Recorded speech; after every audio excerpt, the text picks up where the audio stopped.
Hello everyone welcome to Pradhan education. आज आम ओडिशार मॉडर्न हिस्ट्री उपरे 30टा most important question MCQ discussion करबा जोटा कि हमर एग्जाम रे आसुची एई 30टा भितर ही एग्जाम रे आसीबो याठू बाहर पड़िबो नाही। आपण जदि भलो से 30टा करिदेले ताहले आपण माने कोनोसी एग्जाम रे भूल करि परिबे नाही। तो समय नष्ट न करि चलନ୍ତୁ स्टार्ट करबा। Fast who are the fast European to enter Odisha? Odisha रे प्रवेश करिथा प्रथम यूरोपीय किए थिले? इंग्लिश माने इंग्रज माने, पोर्तुगीज, दानिश, फ्रेंच किए थिले? सठिक आंसर आपण मानकर रहि जबो Portuguese.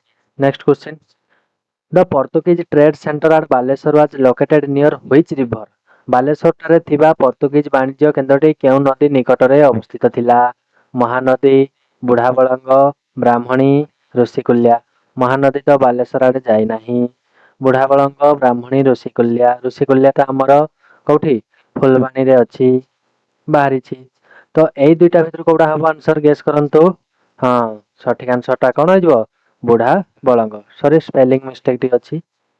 Then 3 number, who was the Nawab of Cuttack who gave the Portuguese permission to establish the residence at Pipili 1636? 1636 मसीह पिपिली ठारे पोर्तुगीज मानकु बासगृह स्थापन करबा पई अनुमति दैथिबा कटकर नवाब किए थिले? मुदाकत खां, मिर्जा बेग, शाहजान, मलिक कासिम। तो सठिक आंसर टी आपनकर हे जिवो मुदाकत खां। बुझियला। नेक्स्ट 4 नंबर जिबा, what was the significance of Thomas कॉले रेफरेंस टू पिपिली इन 1633? 1633 मसीह रे थॉमस कलिंग द्वारा पिपिली को उल्लेख करा जाय करिवार महत्व कोन थिला? Portuguese military strong hold, fast English trade centre, Portuguese trading post, headquarter of the French East India company. तो सठिक आंसर आपण मानकर कोन हे जिवो पोर्तुगीज ट्रेडिंग पोस्ट। पोर्तुगीज मानक वाणिज्य कोठी थिला कोडा पिपिली। बुझिला। Next 5 number, when did the British first establish their trade settlement in Odisha? इंग्रज माने केबे प्रथमे ओडिसा रो वाणिज्य बसति स्थापन करिथिले? 1633 रे हिरापुर एंड बालेश्वर ठारे, ना 1620 रे कटक आउ Bhadrak, 1650 Pipili Baleshwar, 1645 Baleshwar Bhadrak.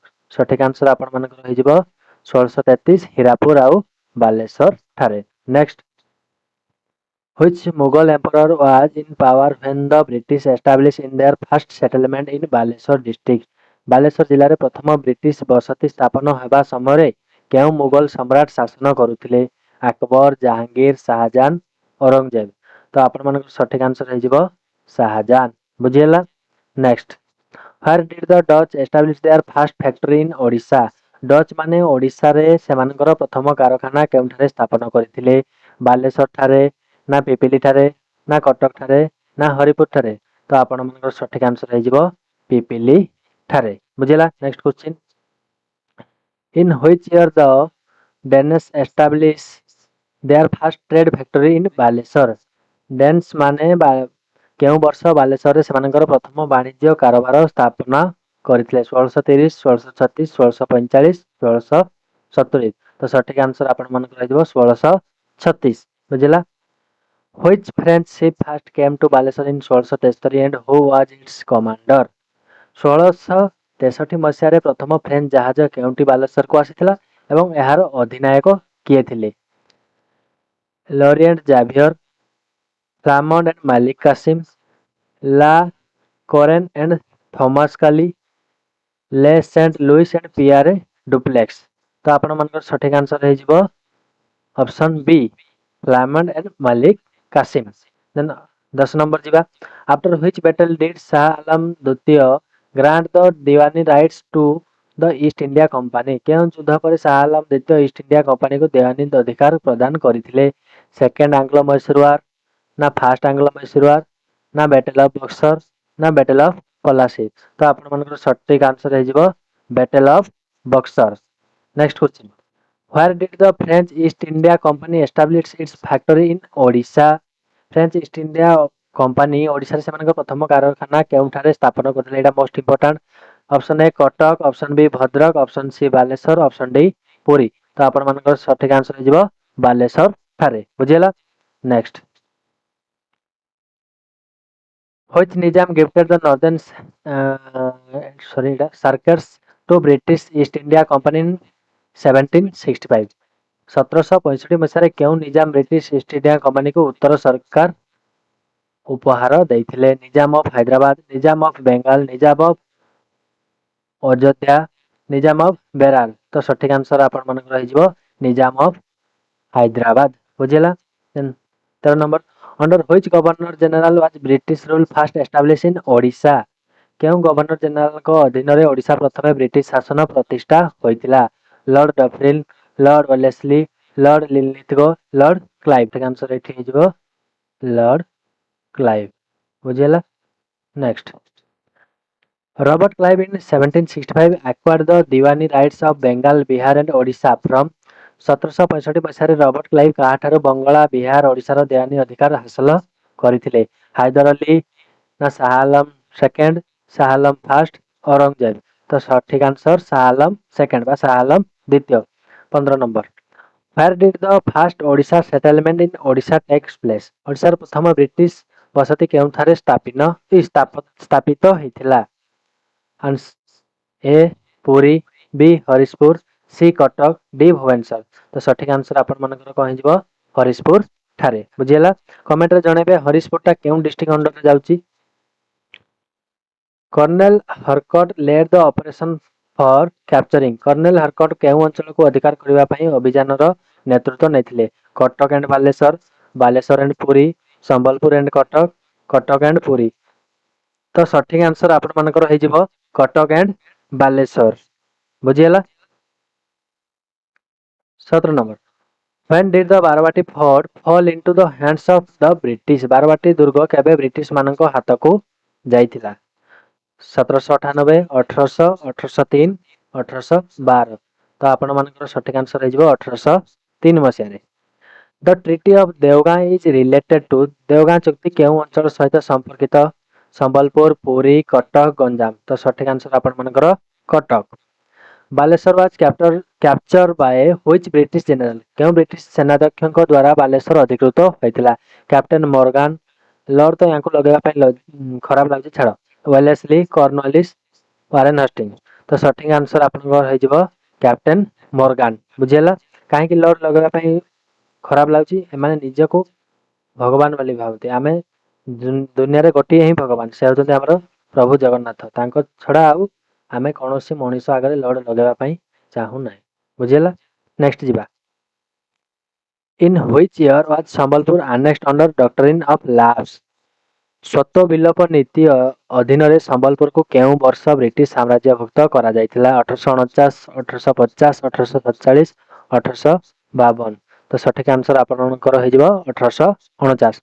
Under which British administrative region was Odisha Cuttack province placed?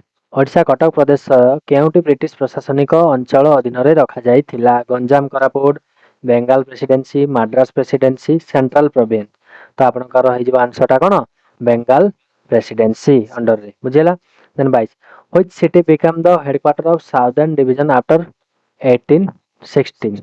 1816 परे केउ शहर दक्षिण विभाग मुख्यालय होइतिला? बालेश्वर, कटक, संबलपुर, भुवनेश्वर। तो आपनकर आंसर हे जिवो Cuttack. 23 number, in which area was the ryotwari system implemented? केउ अंचल रे राउतारी व्यवस्था कार्यकारी करा जायतिला? संबलपुर, गंजाम प्लेन्स, पुरी, कटक। तो आपण मानकर आंसर हे जिवो कोन गंजाम प्लेन्स आ संबलपुर रे महालवारीटा बुझिला, जोटा कि ओएस रे प्रीलिम्स रे एथर आसीतिला। ओ इंट्रोड्यूस्ड राउतारी सिस्टम? राउतारी व्यवस्था किए प्रचलन करथिले?